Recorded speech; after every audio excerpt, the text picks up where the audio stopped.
Grappling with turbulence.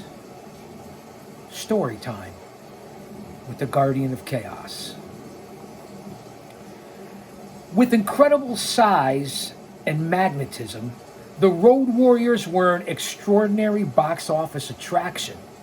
They quickly rose from a mid-level regional position in Georgia to world-class superstardom, and promoters were dying to add Hawk and Animal to their programs.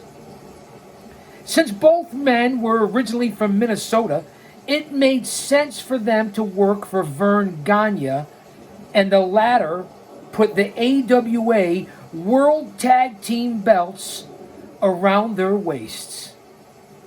But as Georgia's circuit deteriorated, Gagne's circuit deteriorated, the Road Warriors looked for better opportunities.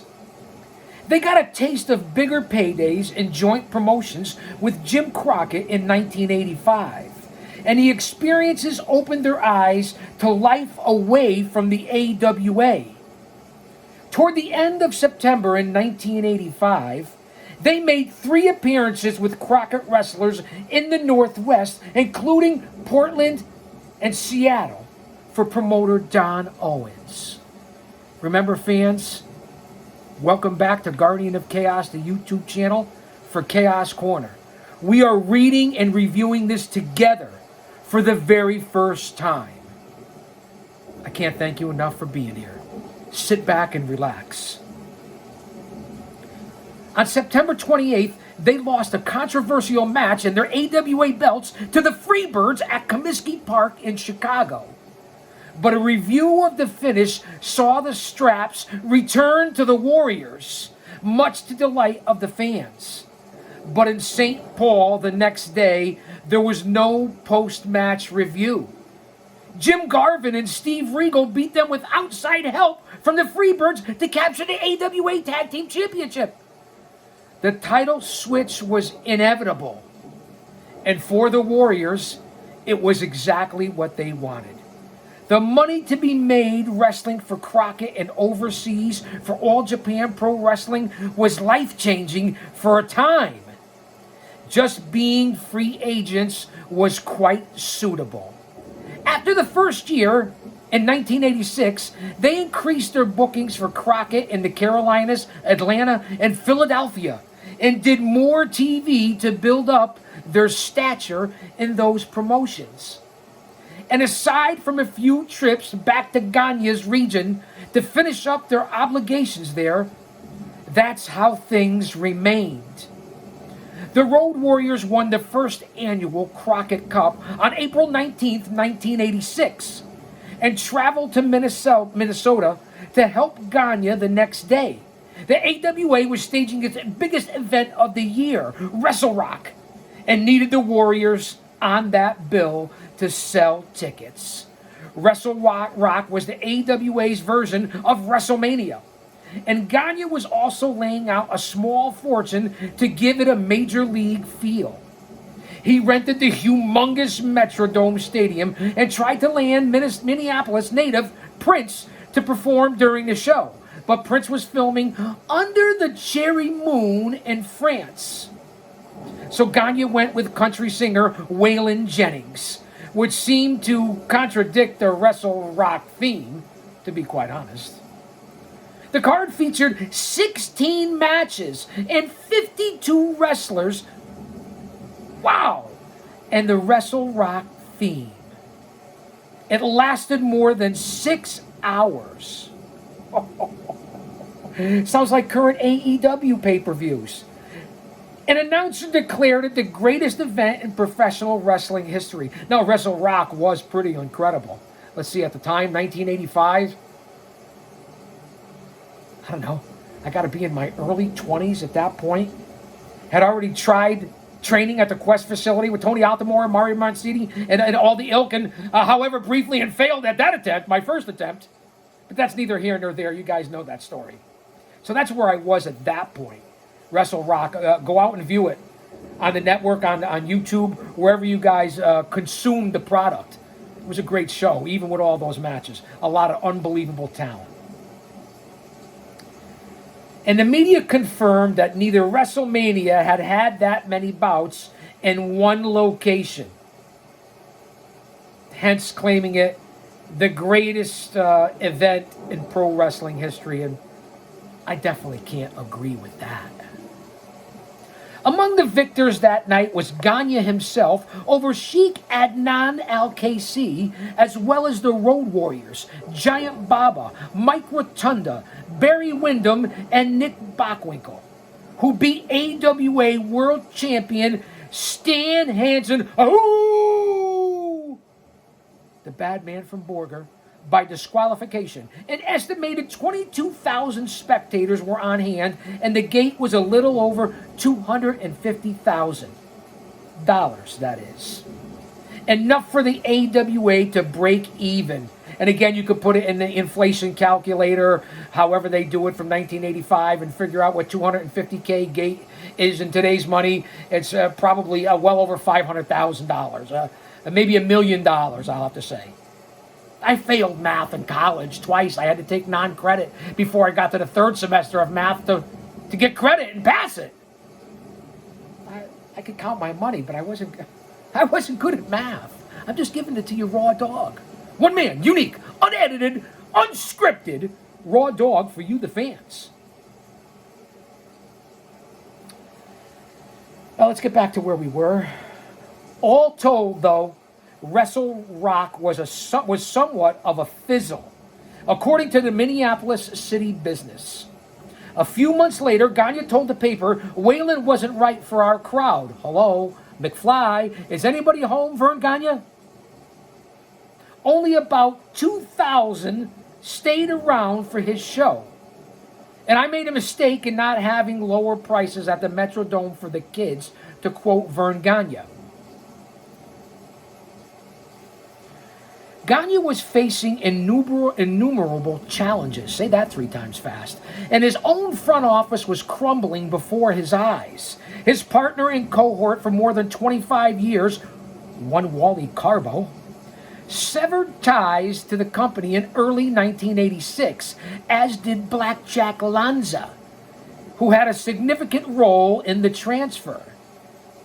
Gagne lost 2 valuable assets. He also lost his TV and arena rights in Winnipeg to the WWF. And it was believed that the aforementioned Lanza did play a role in that transaction, that transfer, if you will. As it reportedly happened, Lanza convinced CKND TV station manager Don Brenton to drop the AWA telecast and replace it with WWF's Maple Leaf Wrestling. And since Brenton was also the AWA's local promoter, he simply shifted from Gagne's product to McMahon's at the Winnipeg Arena. Thus, the AWA was aced out, and the WWF moved in on March 17, 1986. The WWF snagged the AWA's TV time in Rockford as well, on WREX 13, and it cut Gagne off from another vital monthly stop. The AWA was further weakened when The AWA was further weakened when Dennis Hilgart, an affiliate promoter in Wisconsin and Illinois since the 1960s, jumped to the WWF and helped McMahon gain a better foothold in Milwaukee. In Chicago, after drawing only 1,800 fans for his April 27th program at the Rosemont Horizon, Gagne downgraded to the smaller UIC Pavilion. 2 months later, he lost his flagship station in Chicago, WCIU 26, and was forced way up the dial into a much less visible spot on WGBO 66. You see that mechanical AI bitch who I have heat with is interfering with the program, right? They're all watching, they're all listening, Big Brother, you know that. And everything that we do here. And that shows it right there. It's all connected. Somebody's watching, including me.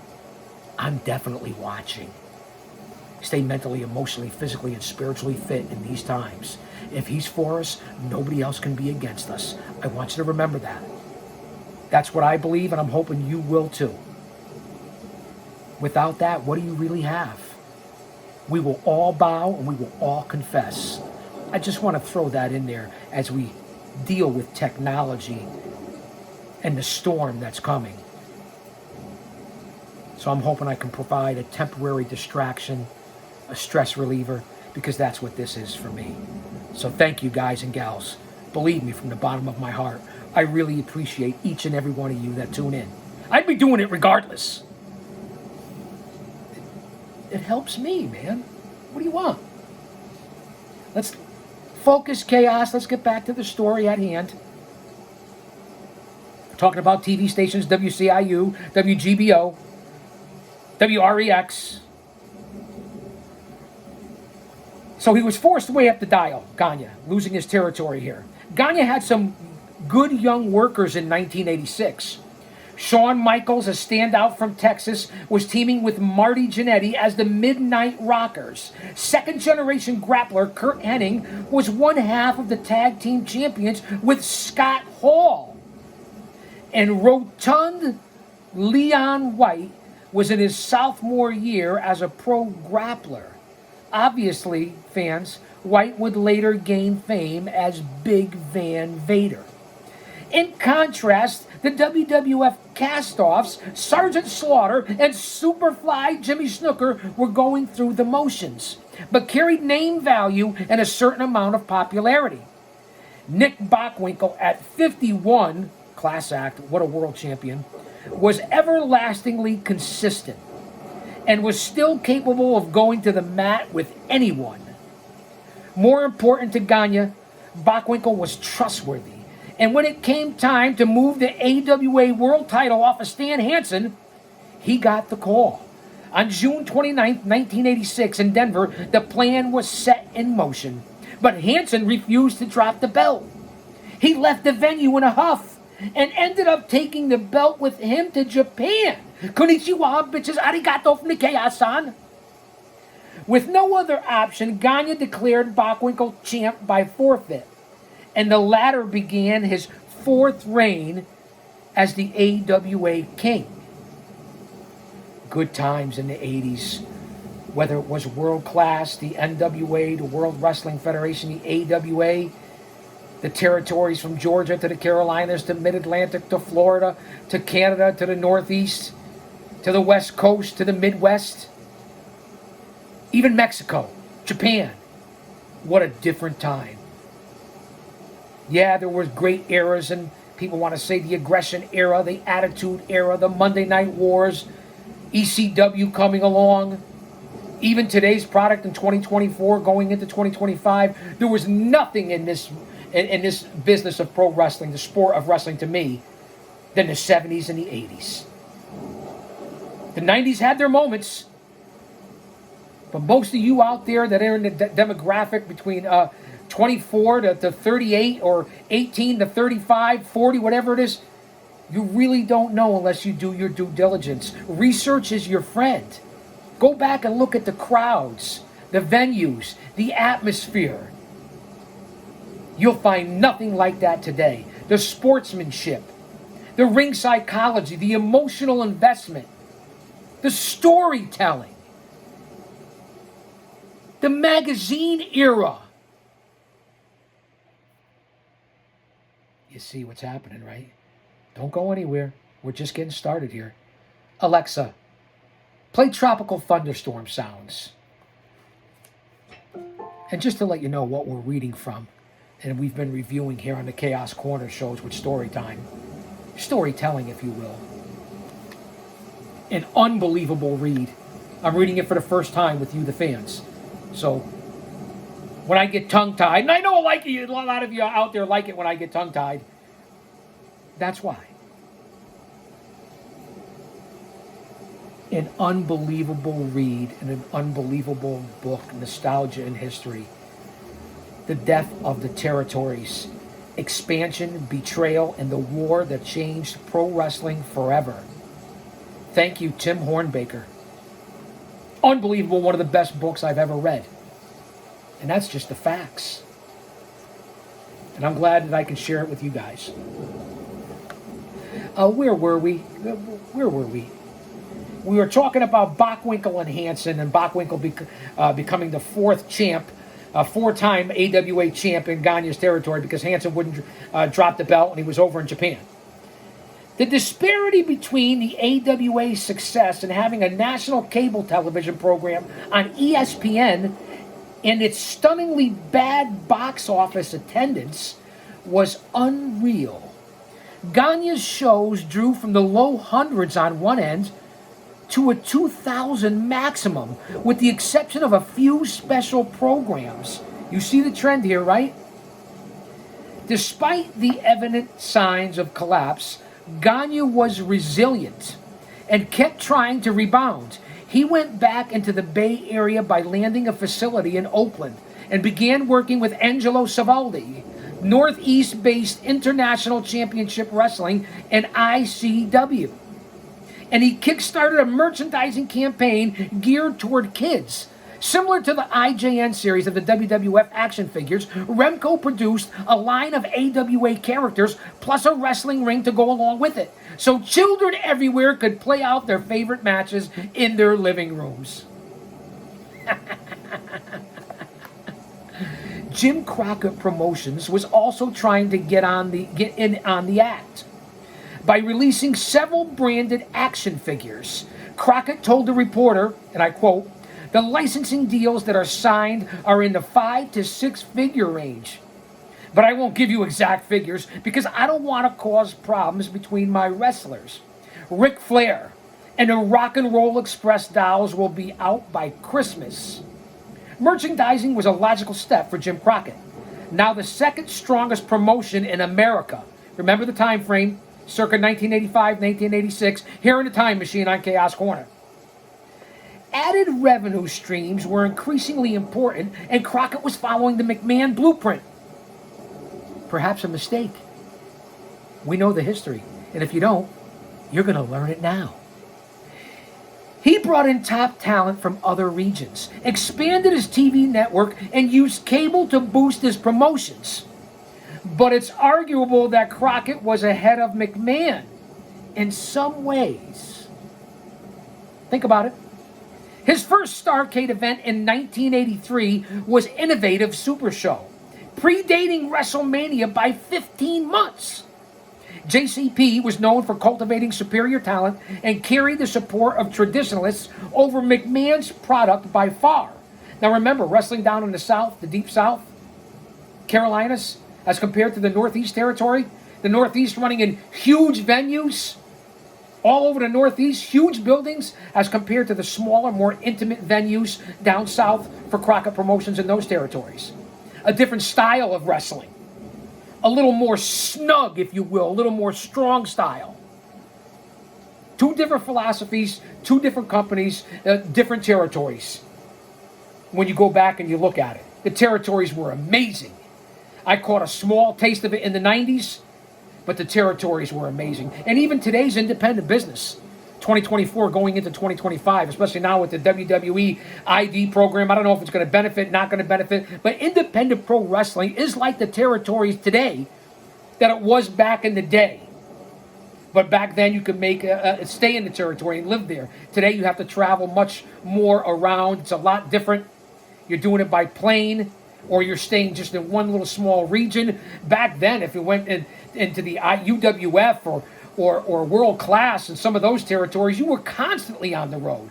Hence the documentary 350 Days, so on and so forth. You guys can relate. I hope I'm making this relatable to you so you can understand what I'm talking about when it comes to the territories, how it is now, the major leagues, independent pro wrestling. I always compare it to pro baseball, professional baseball. You have independent ball. You have single A, double A, triple A, and the major leagues. That's how I break down pro wrestling, even today and back then. History's a mother, isn't it? Don't you love it? Because I know that I do. That's what this channel is really based on, is history. Facts, the truth. All right, I'm going to focus. Stand by. We're only 20 minutes in. No offense, man, what'd I say? Kayfabe. All right, we're talking about merchandising. We're talking about Jim Crockett, Verne Gagne, the WWF, AWA, Jim Crockett Promotions. Upping its number of live programs and outdrawing the WWF in places like Philadelphia, JCP, Jim Crockett, was on a roll. On February 7th, 1986, Crockett staged a primetime special on WTBS, Superstars on the Superstation, and featured 4 big matches as decided by a fan vote. In the main event, Flair went over on Ronnie Garvin, and the Jim Cornette managed Midnight Express topped the Rock and Roll Express to capture the NWA World Tag Team belts. Crockett got in on the celebrity craze by bringing in country music legend Willie Nelson. Smoke him if you got him. And his efforts to go mainstream were well timed. But expansion was the name of the game. And seeing that Crockett had already had a presence in St. Louis, a complete takeover of that hallowed wrestling city was relatively easy. Things were about as low as promotions can go. Shareholder Harley Race was disconnected with the decline of the business in St. Louis. Let me make sure I have that right. Discontented. You might as well say disconnected. Of the business in St. Louis and the Central States, that he bowed out completely, taking a personal loss of more than $500,000. Vern Gagne didn't have the manpower to spare for St. Louis, and Bob Geigel was using a depleted crew in Kansas City. Neither could help the St. Louis cause, and the final co-sponsored SLWC Jim Crockett Promotions show took place on February 8th, 1986. Starting on March 2nd, it was all Crockett. Geigel retained a key role on WTBS telecasts because of his status as NWA president, and he continued to run the fragile Kansas City office, obviously, which was the home of the NWA at that time and for many years prior. House sizes in the Central States were stagnant, yet improved when Flair and other JCP wrestlers appeared. The Flair-Bruiser Brody feud was a short-term success, and Kansas City's Memorial Hall scored a second rare sellout of 2,800 on March 20th, 1986, as Brody and Race teamed to beat Ric Flair and Bob Brown in one of the promotion's last hurrahs.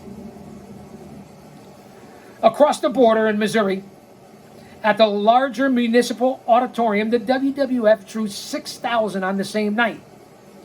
Crockett was committed to helping Geigel in this war against the WWF in Kansas City, and Geigel needed the assistance, but casual appearances by JCP stars weren't enough. On August 7th, 1986, Geigel pulled the resources from All Crockett and All Japan, but a headline bout between Flair and Dusty Rhodes drew only 1,000 people. What a crime. What a disgrace. Sign of the times. It was an anguished result and a taking into... hold on. It was an anguished result and taking into consideration the UWF's recent debut in Kansas City, Geigel was ready to pull the plug. Wow. As I relive this and reread this, obviously, we're reading this together for the first time. He came into an arrangement with Crockett, handing over active promotional rights to the territory, and as a part of the deal, he kept a visible presence on TV and received a percentage of the local gates. As for Crockett, his idea of the once thriving Central States territory was to keep the regional feel by organizing a secondary circuit made up of lower to mid-card Jim Crockett promotion wrestlers and newcomers that were on the rise. And like he did with Geigel, he'd occasionally send his top stars to spike the box office. Booked by superstar Bill Dundee, the territory would highlight Sam Houston, Denny Brown, the Italian Stallion, Mark Fleming, and Buddy Landel, among others, beginning on September 26th. Stand by, don't go anywhere. The Central States were completely absorbed by Jim Crockett Promotions, and another old-time territory had succumbed to a national entity. In other parts of the country, Crockett invaded San Antonio, Albuquerque, Washington, D.C. against the WWF, and Jacksonville, Florida, a neglected CWF town. Washington and Jacksonville were a part of exhaustive Great American Bash Tour, which ran from July 1st to August 2nd in 1986, and included stops all over, if you guys know your history. Stops in Philadelphia, Memphis, Charlotte, Johnson City, Atlanta. Attendance ranged from 1,900 in Memphis to 23,000 in Charlotte. High ticket prices hurt fan enthusiasm, much like today. I mean, you've really bounced everybody out. Ticket prices today, you can't even compare it. I mean, put it in the inflation calculator. I mean, it's crazy. You got to literally jerk off the dog to feed the cat. And no offense what I say. I mean, I'm a kayfabe. Lighten up, man. It's a joke. It's a comparison. It's an analogy. Let me see. Talking about ticket prices. But with steep overhead, Jim Crockett Promotions wanted to ensure better box office returns. Many stadiums were less than half full. Reminds me of a current product today. AEW. What I say? I like all wrestling. I want them to succeed. I'm a fan, man. I'm a mark. That's right. I said it. A mark. How about that? Many stadiums were less than half full, and the revived country music gimmick fell flat once again. We feel country music fans and wrestling fans are about the same, said Sandy Scott, a JCP event coordinator. The AWA and UWF had believed the same thing, but it wasn't proving true. Hence, Delbert McClinton in Cincinnati. I believe that's who it was, or Waylon Jennings, or Charlie Rich, I'm Charlie Pride, I don't know. I'm as confused as a baby at Hooters. Nevertheless, Waylon Jennings, David Allan Coe, and George Jones, that's who I meant for Cincinnati, were three of the music performers at Bash programs around the country. The other major gimmick of the Bash was Ric Flair's successive string of NWA World title defenses, one for each night of the tour. Do any of the top stars with the multiple world heavyweight titles do that today? No, they don't. Big difference between defending your title once a month, once every couple of months, whatever it is, compared to back in the day in the territories when they're defending almost every night. Someone was detected at your front camera. Someone was detected at the front camera. I'm always watching. I told you that. You see the connection we have here on the Ponderosa, here at Chaos Corner. We got to be safe in this day and age, man. You guys know what I'm talking about, right? I hope you're safe as well. I'm praying for each and every one of you, and that's a shoe. Back to Ric Flair's successive string of NWA World titles and how it doesn't happen in this day and age when he did one each night of the tour for a month. Let that sink in.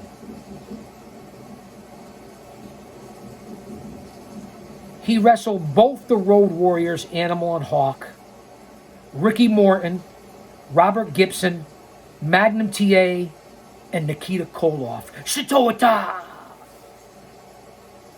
On the 13th stop in Greensboro on July 26th, he was defeated by the American Dream, Dusty Rhodes, in a cage bout and lost the championship.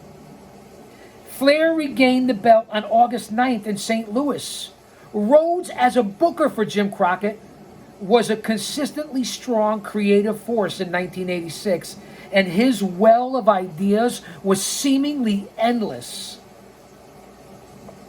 Thank you, Dusty Rhodes, for when we had conversations. Not only in person, but when I was able to talk to you on the phone, at Turnbuckle, ECW.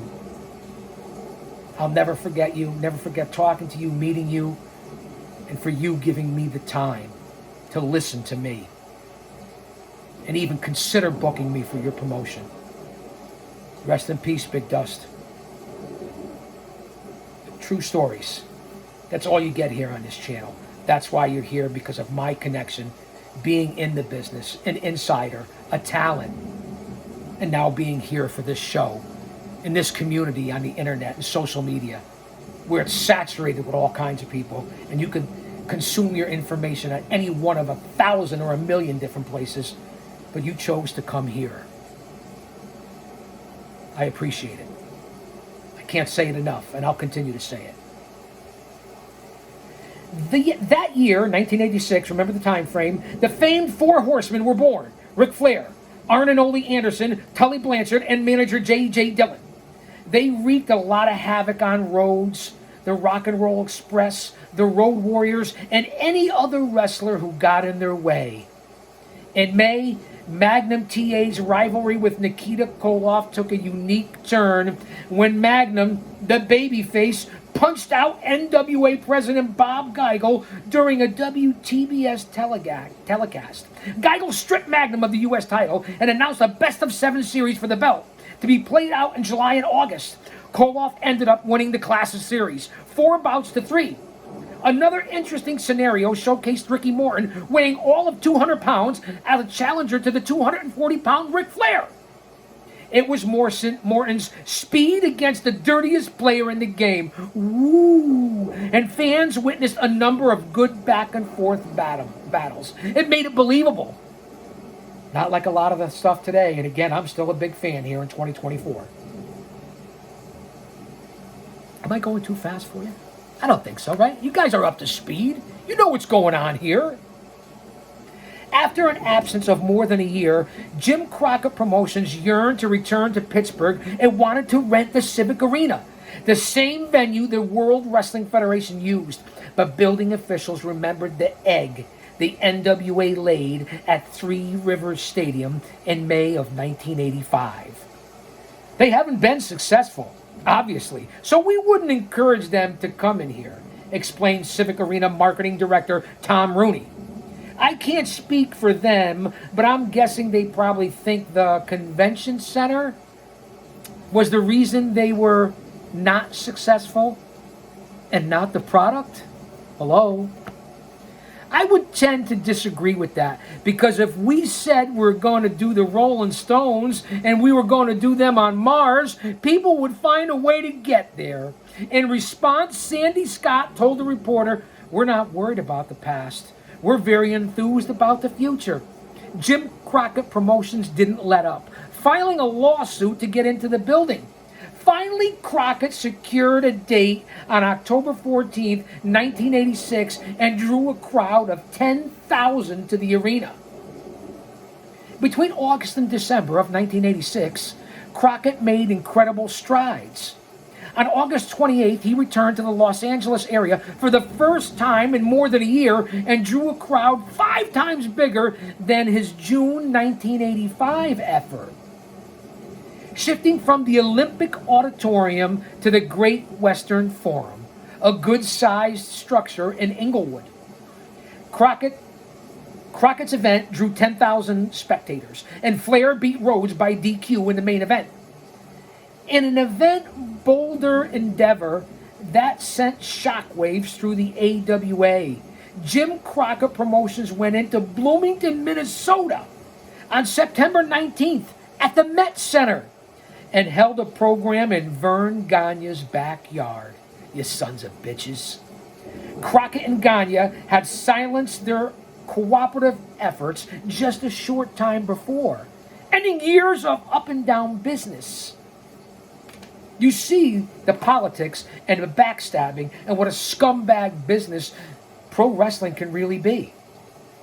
And what went on with the territories, and what Vince Jr. did, and what the World Wrestling Federation did, and the death of the territories, hence the book. Don't go anywhere. We're only half an hour in.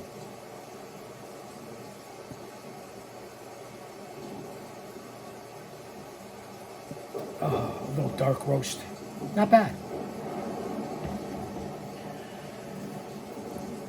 But JCP entering Bloomington and also Green Bay, Wisconsin on September 18th was an aggressive move. And Crockett was now the one disregarding old territorial boundaries to press his expansion. On the whole, cooperation between promoters was at an all-time low. Pro Wrestling USA was a dead concept, and in many opinions was doomed from day one. 3 years ago, I thought promoters could get together and present a united front, Gagne told a reporter. Unfortunately, we've gone our separate ways, demonstrating just how fractured things were over the last 9 months. Crockett had severed his agreements with Gagne, Bill Watts, Jerry Jarrett, and Jack Adkisson, a.k.a. Fritz von Erich, and had already gone into the territories of the three of them. Jim Crockett Promotions was still a member of the NWA, on good terms with Bob Geigel, Gary Juster, the Mushnicks, Shohei Giant Baba, Don Owen, Carlos Colon, Ron Fuller, and Hiro Matsuda, and Duke Kiyomoka. For the NWA to stay cohesive, affiliates had conformed to Crockett's newly instituted booking policies. But for how long? But how many more changes and demands would they agree to before the NWA was nothing but a liability? As it was, booking the World Heavyweight Champion had become a lot more difficult than in the past. And that in itself was a severe detriment, as we'll see.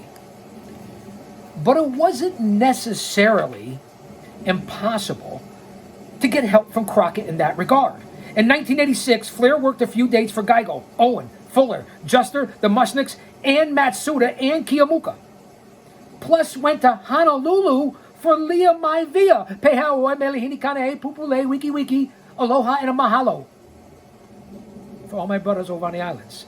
And Puerto Rico for Carlos Colon. No me jodas, Marco, muévete, culo pendejo. What would I say? De nada, man. It's a joke. No offense. Yeah, so I speak 4 or 5 different languages. That's no surprise, is it? But Flair's priorities was always the Jim Crockett cities. In addition to Los Angeles and the Twin Cities, Crockett went into Kansas City, Wichita, and Omaha, and added a regular stop in Washington at the D.C. Armory. Wow. Debuts in Chicago on December 14th and San Francisco on December 30th came before the end of the year. And Jim Crockett was definitely primed for bigger business in 1987. Sadly, on October 14th in Charlotte, the blossoming career of 27-year-old Magnum TA ended when he suffered a broken neck in a car accident in Charlotte. The loss of a principal figure and popular idol was immeasurable, and Jim Crockett Promotions was weakened significantly. Magnum's in-ring rival with Nikita Koloff turned fan favorite following the accident and helped revitalize the promotion, often teaming with Dusty Rhodes and going to war with the Four Horsemen. Let me gain my faculties. As a result of all the positive reaction he was receiving, Koloff was pushed into the main event of Starrcade against Ric Flair on November 27, 1986. Their bout, which ended in a double disqualification in 19 minutes, was staged in Atlanta before 14,000 spectators. On the Greensboro end of the show, in front of 16,000 fans, Tully Blanchard went over Dusty Rhodes for the World TV Championship in a first blood match. Another memorable contest in Atlanta was waged between the Road Warriors and the Midnight Express in a special scaffold match. Unbelievable. The Road Warriors were victorious, and Express manager Jim Cornette, you know, Corny, you know our small but brief history, but it's still there. Somebody clip this and send it to Cornette. We worked together in CWA, NWA New England, the NAWA, Westchester County Civic Center. That's right, Cornette. And I still listen to you, man. I'm loyal. I don't agree with you on everything, but I'm still loyal. And you're perhaps the best podcast, since this isn't a podcast, perhaps the best in the whole world, Corny. And Brian Last. I like you, Brian. Somebody clip this and send it to him. I could be one of your biggest fans. Again, we don't always agree. But that scaffold match and listening to Cornette's road stories back then, whether it was Mid-South, World Class, from Louisiana to Oklahoma to Texas and every place in between, even into the Crockett territories and Memphis. Corny, you're one of a kind, you son of a bitch. You crazy freak. You are! Jim Cornette delivered the most incredible bump of the night when he fell from the 25-foot scaffold to the mat below. His death-defying drop was taken at a great personal risk, and he paid the price with a torn ACL in his right knee that required surgery. Starrcade, dubbed the Night of the Skywalkers, was a success, and with live audience and the closed-circuit television, the gate was nearly $1 million. Now remember, closed-circuit was long before WrestleMania, the original. 83, Starrcade, even back to the 70s with the pugilist, the boxing events. Just that simple. Bob Arum, Don King, whoever the fuck did it. Everyone thinks it was the WWF and WrestleMania. It wasn't. Crockett and the NWA were way ahead of that. I'm just saying, what, a good 17 months according to the statistics? I saw them both live. Again, I was in my early and middle 20s during this era, into my late 20s in the late 80s. Yeah, I know. I'm a little aged, but it's okay, man. Feeling good. Big Bubba Rogers, Dick Murdoch, Brad Armstrong, and Rick Rude were talent acquisitions for Jim Crockett Promotions. And in December 1986, Crockett picked up one of wrestling's top free agents, Barry Windham. Windham, it can be remembered, jumped from the Mid-Atlantic region to the WWF on notice in 1984. But he was a box office draw, and Booker Dusty Rhodes wanted him back. All things considered, it was a smart move. A growing segment of the audience had grown dissatisfied with Crockett's week-to-week productions and was tired of never-ending feuds and lackluster TV shows when he started filming TV tapings in the large arenas. Mistake by the Crockett's at that point. The arrival of Windham boosted interest in the immediate aftermath of Starrcade.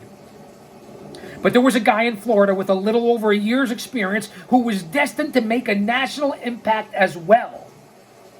That man was Lex Luger, and Rhodes was watching his progression very closely. Over in the UWF, owner Bill Watts was a busy man. He came out of retirement for 2 months of active competition in mid-1986. Partnering with fan favorites Jim Duggan and Ted DiBiase against the fabulous Freebirds. Bad Street, Atlanta, GA. Bad Street, nasty and hot. Bad Street, Atlanta, GA. The further down the street, or is it the further down the block, the worse it got. Bad Street, Atlanta, GA. Bad Street in the whole USA. Bad Street, nasty and hot. Too much? Too early? Too soon? Well, that's what you get here. Entertainment. Freebirds, one of the best tag teams, perhaps on my Mount Rushmore, along with the Midnight Express, Road Warriors. We'll get into that at another time. His syndication network was growing impressively, and dozens of stations were signing on in places such as Los Angeles, San Francisco, Minneapolis, and South Florida. But prime television spots were costly, and the UWF was racking up sizable weekly bills. He planned for a major live event at the Rosemont Horizon outside Chicago in October.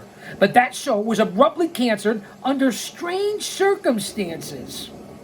It was later alleged that the opposing promotion paid officials at the venue to call off the booking. If true, it illustrated the kind of open hostilities in the grappling world and fanned the warfare even more. Watts wanted a presence in the Dallas-Fort Worth area, and within a 2-day span in October, he debuted his syndicated show there and introduced Power Pro Wrestling TV. Tapings from Fort Worth's Cowtown Coliseum.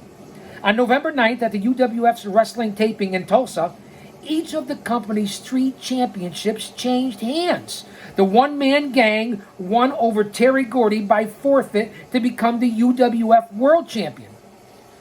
Allegedly, Gordy was injured in a car accident and unable to wrestle. I'll let you decide that. You, the fans. Due diligence and research is your friend. Leroy Brown and Bill Irwin won the tag straps from John Tatum and Jack Victory. And Savannah Jack captured the TV belt from Buddy Roberts. Buddy Jack Roberts of the Freebirds. Gifted English wrestler Chris Adams was a mainstay on the UWF circuit before going to jail for 90 days following a June 1986 assault. Just prior to showing up for Watts, Adams was actually a claimant to the heavyweight title in Dallas, but he walked on world class, persona non grata, leaving Fritz von Erich to create a fictitious title switch from Adams to Black Bart. Adams missed the big Thanksgiving program at the Superdome in New Orleans on November 27, 1986, a show that drew 13,000 fans. Champion one-man gang lost to Jim Duggan by disqualification, but won a 2-ring battle royal, while Steve Dr. Death Williams beat Michael Hayes in a cage. Former Blade Runner Sting was displaying much improvement, and his tag match with Eddie Gilbert went a long way to round his sharp edges as a performer. The duo feuded with the Fantastics and held the UWF tag team belts. Let's see what we got here, fans. Don't go anywhere. We're not done yet. We're 45 minutes in. You know that story time usually goes about an hour. Hour and 5 minutes, hour and 10 minutes. This is quality entertainment, at least for me. In keeping with the new norms of pro wrestling, Watts offered many of his top stars guaranteed money, contracts to save his promotion from future raids. Naturally, DiBiase, Williams, Gordy, and Duggan were signed. But in late 1986, when the promotion became cash-strapped, Watts found himself backed into a corner.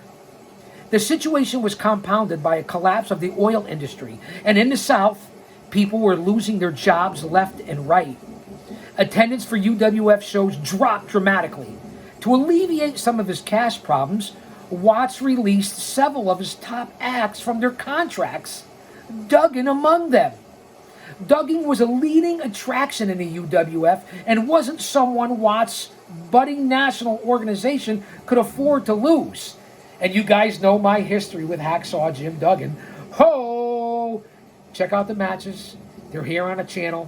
Whether I was with Ricky Landell, Michael Sane, Hacksaw Jim Duggan, The Executioner. They're right here on the channel. Yeah, I didn't forget, Duggan. And I hope you're doing well, man. Inability was also hitting Jack Atkinson hard in Dallas.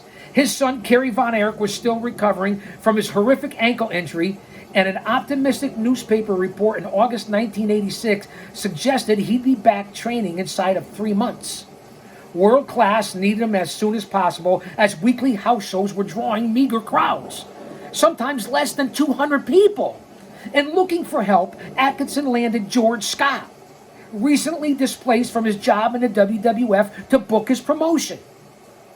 Rumor had it that it was some type of working relationship with Vince McMahon Jr. But other than WWF regular Ricky Steamboat appearing on the October 12th Cotton Bowl bill, there was nothing to this speculation, rumor, innuendo. Atkinson picked up Bam Bam Bigelow, who went by Crusher Yurkoff. George Wells went by Master G, Tony Atlas, and Scott Casey. Bruiser Brody was a reliable face on world-class shows in 1986, and he engaged in a heavy feud with Gary Hart's charge, Abdullah the Butcher. On October 13th, at the Cotton Bowl, Brody beat Abdullah in a cage bout, although he lost a loser leaves town Texas rematch on Christmas night in Dallas, Texas.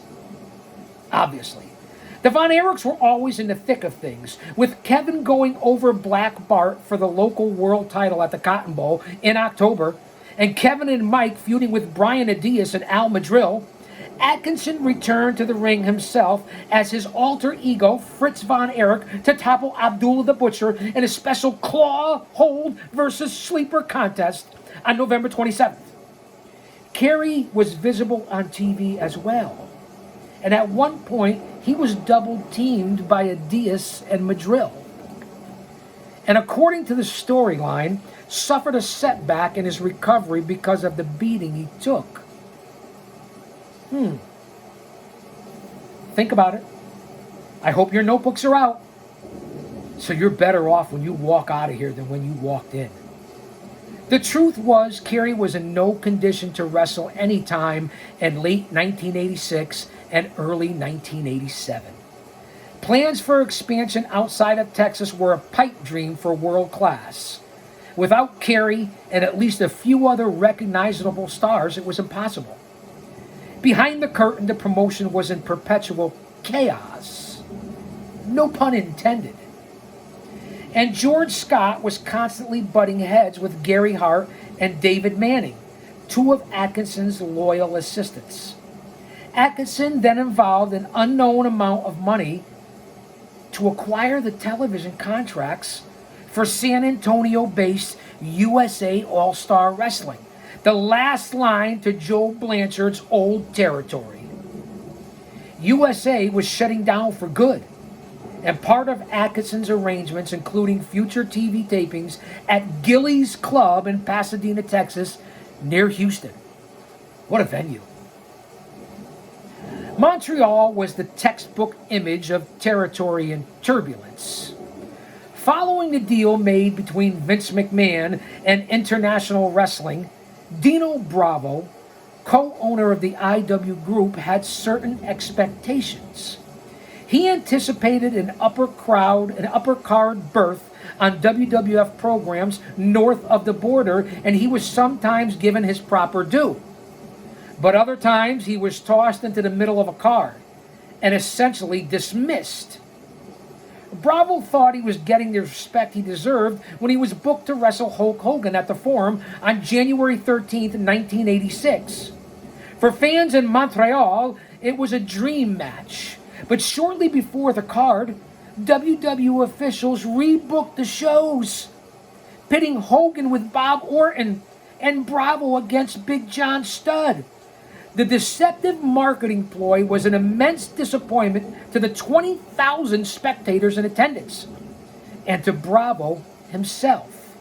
It's believed the change was because of Bravo's popularity in Montreal, whereas Hogan was the WWF's customary hero.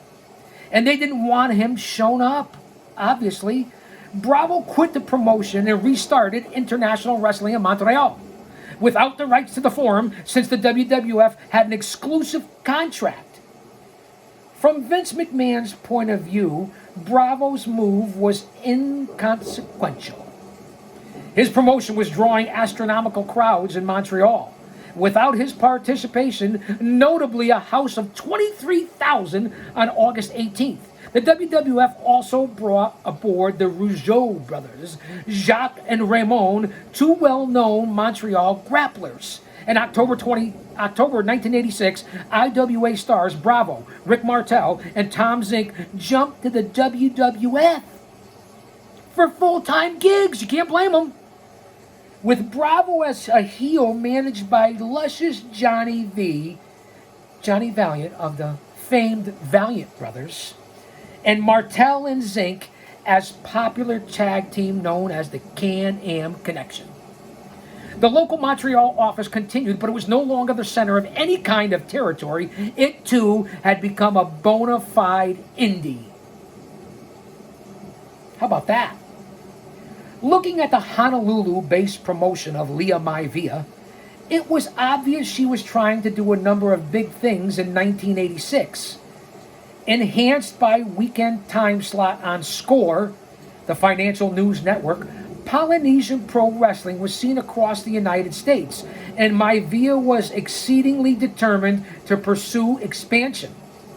She invested tremendous sums of money rounding up stateside talent and venues in California and then flew in her core wrestlers for shows in Los Angeles, San Luis Obispo, and San Jose. Do you know the way to San Jose? Da, da, da, da, da, da, da, da, da. Do you know? What? I'm trying, man.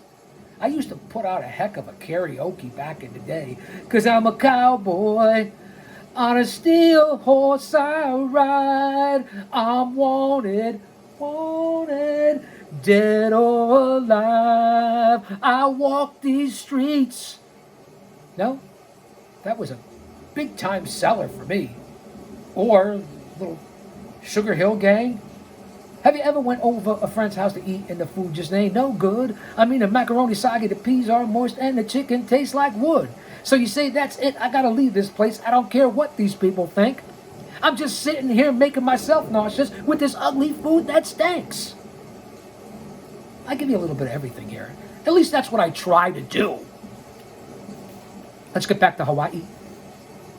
Aloha. I think I said that already.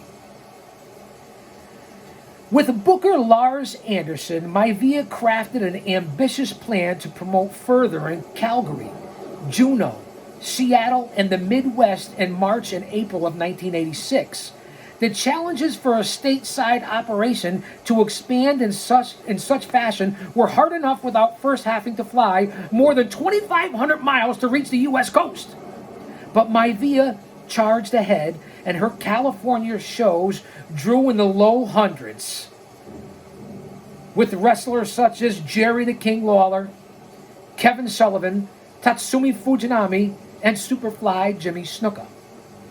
The financial losses were adding up, and an April program in San Jose, do you know the way, only drew 25 paid spectators. That's right, I said 25 fans for that show with all that talent. It's the name of the game in pro wrestling, especially independent pro wrestling. I keep telling you fans this all the time. The backbone of this fucking industry. This is where you learn the craft, pay your dues, get your respect. It's pretty simple. Bueller? Bueller?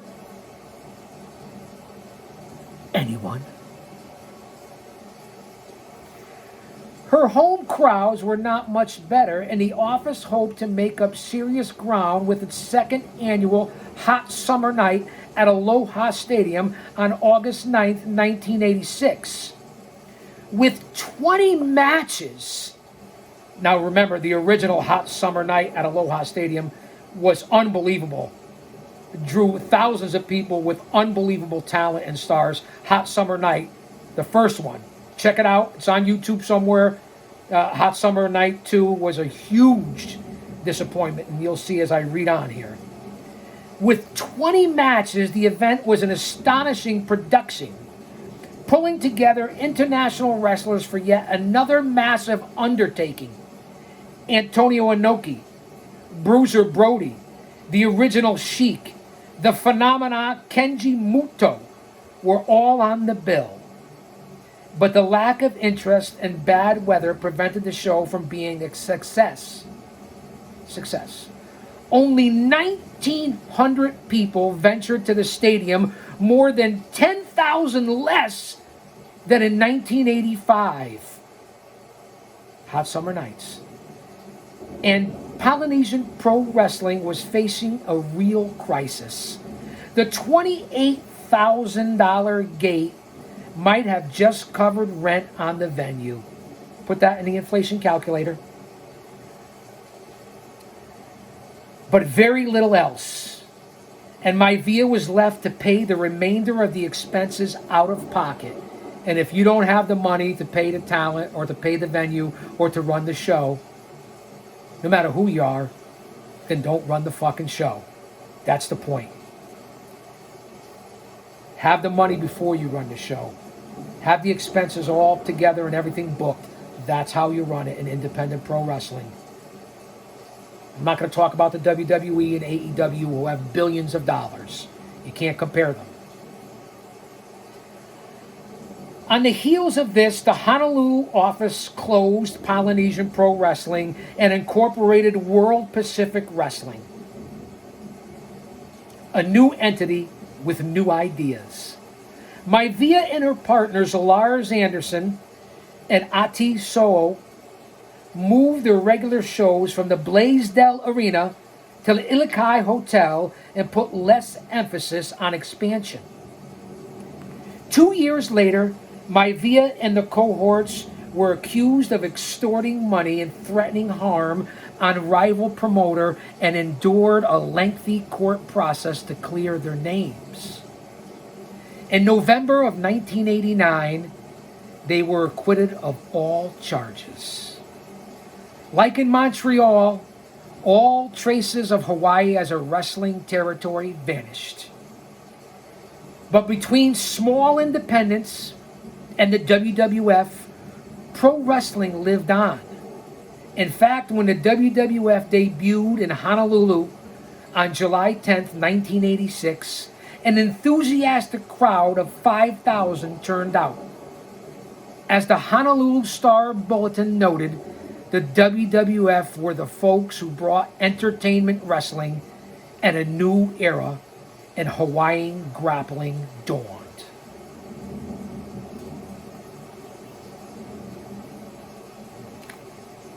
I can't thank you fans enough for being here for story time.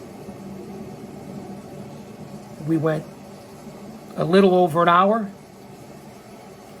grappling with turbulence. Come on back for more Chaos Corner from the bottom of my heart. Austin, Tribal Queen, are you here?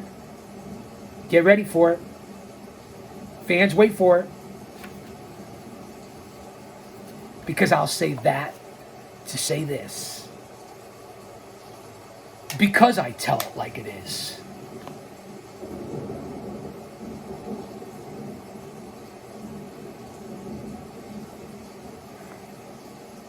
Don't you dare miss it.